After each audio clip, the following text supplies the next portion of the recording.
All right. It's Jared here from Crypto Plan. How's everyone going? Hope you're doing well.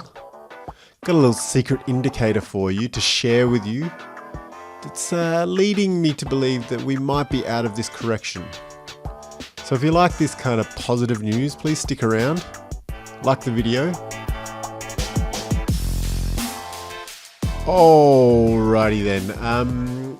We are talking about secret indicators, and it's not so much of a secret. It's just kind of using more than one chart to determine whether, the sector or a particular asset like Bitcoin is going to continue to move to the upside. And today we are looking around at the US and the UK stock market for that sort of information. So for those of you that have been following me for a longer time, and for those of you that were making the bet on Bitcoin mining, you would know that there's a little bit of a leverage there when you place your bet on the Bitcoin miners as opposed to Bitcoin, and that's why I played those particular sectors.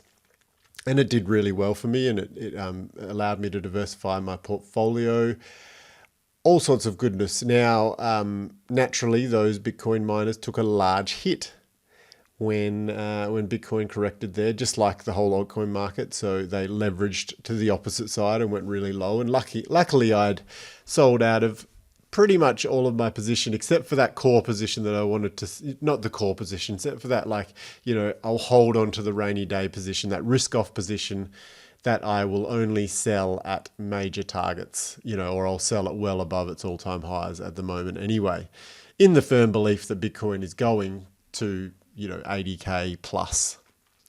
Now, one thing that was happening a while ago, recently, and I think we probably need to go, just remembering that Bitcoin is still weak technically. So we're not out of the water yet. We're still under our 30-week moving average. So we're not in a good shape yet technically for Bitcoin, but we've got to remember that it was over bullish, possibly because of the institutional investment, that, the Wall Street factor, like all these kind of hedge fundy sort of people playing Bitcoin on the side in their personal wallets, pumps it all the way up a little bit too high, and then probably corrects a little bit too far down when they went risk off in this period as well. So, this is a bit of a speculation here, but this is what I think that's happening.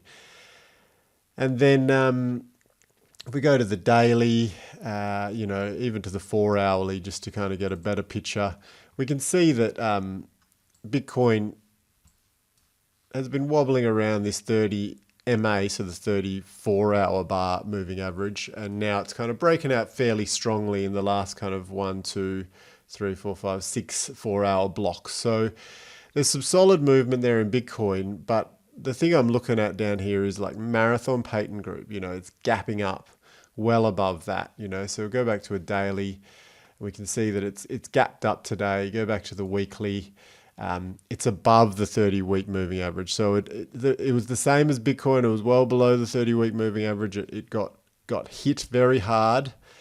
ARB got hit very hard. Yeah, so ARB, Argo blockchain on the London Stock Exchange, got hit very hard, was below the 30-week moving average. Now it's gapped up above it. Good news. And then mainly Riot blockchain as well, which is the stalwart of blockchain mining. It's the kind of the strongest bet. It's above its 30-week moving average as well. So that's the leading indicator, because in the previous days when Bitcoin had been moving by a couple of percent, it was only kind of, 1.5, 2x leveraging. Whereas today, Bitcoin's moved 4% and they have moved 20% and 18% respectively. Argo did most of its moving on the 24th of May there. It went up 33%.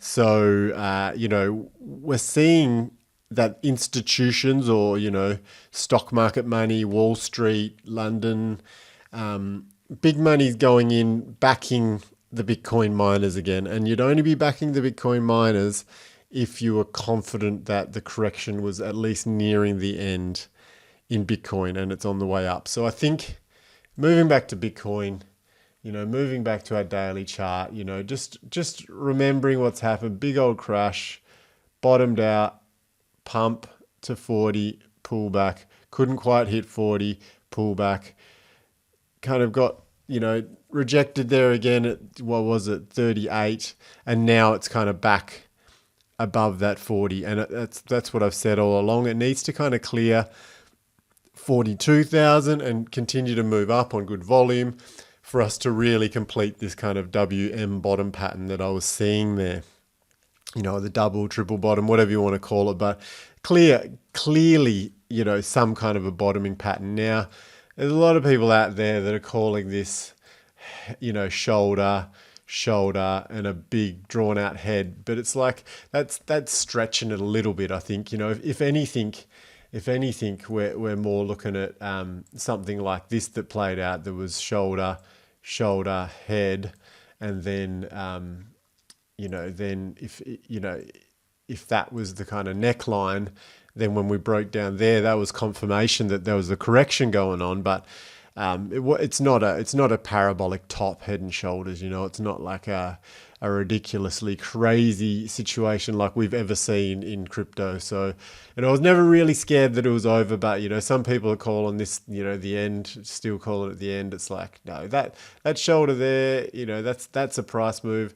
This one here should have been a correction all the way down to here and then kind of back up again. This stuff in here is just over bullishness. Like this is over bullishness, and the bulls had to be weeded out because a strong market has a fair amount of bears, and I think when the bulls got too bullish, they all used all their puff, and then the bears came in and kind of knocked them for 6, and now we're back to an even kill. We're back to a kind of a fair game, if you like, and Bitcoin's not done for yet anyway, and the only reason I'm covering this is because we're all altcoin holders, and well done to the altcoin holders because we are positioned. If you've hodled, if you've held on for dear life, you're positioned, even if your position has gone backwards, you're still positioned. You're still invested. You're still in the game. You're still willing to take the punches to come out on the other side with big, heavy, overflowing bags, right? And I'm not going to really go into any individual coin too much, but like there's some big comments like, how's this one going? Give us an update on that. And it's fine. I could update you on every coin that I follow and say, yep, technically beaten up, technically rah. But, whether it's below or above its 30-week moving average, they're all displaying the same kind of structure. They're all following the same pattern, which is what they always do. So, we've got Binance Coin, a bit of a correction there, uptrend started, Ethereum, correction there, uptrends in play, ADA, correction, still in an uptrend, XRP, correction, slight uptrend, a bit weaker, ZRX, a bit flatter, but still, a correction there nonetheless, Dash, weak correction, Stellar, probably looking weaker of them all, One Harmony, it's been in a correction so long, but it's kind of tightening into a wedge, ready to go. Game credits, structurally low, higher low, kind of, all it needs is one higher low again to be in a solid uptrend. Peercoin, that's just a big old correction there on the daily. Pancake Swap, there's a bit 3 points there, uptrend. Hathor, what's going on? A bit of an uptrend there on the daily. EOS, slight uptrend. So everything's looking pretty normal, pretty similar, pretty, had a big drastic drop, and now we've kind of squiggling our way sideways into a kind of any kind of triangle pattern you like to draw on it, ready for a breakout to the upside, fingers crossed.